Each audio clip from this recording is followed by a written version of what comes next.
จากกลางออกไม่เอาอย่าปล่อยห้อยออกมาไม่เอามองลงมาเยอะๆใช้คันเร่งคุมความเร็ว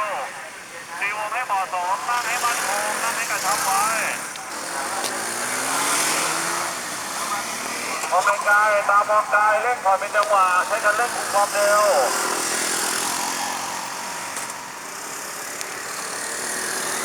คนไหนขับรถอีกครับไม่คล่องอีกนะจะได้มารวมสมทบอยู่มองไกลๆไว้มองไกลๆเล่นผ่อนเป็นจังหวะปลายเท้าอย่าล็อกใต้คันเกียร์ดิวางเท้าให้มันดีหน่อยนะวางเท้าให้เรียบร้อยนะเราเปลี่ยนเกียร์แล้ววางเท้าให้มันกระชับหน่อย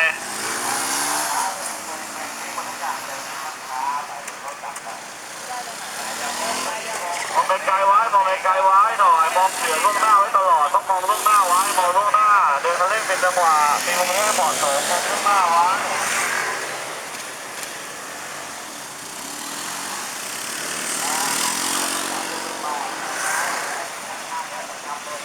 อันนี้ออกจากคัดนิ้วไปเกี่ยวคัดสบายไม่จำเป็นต้องไปเกี่ยวคัดไว้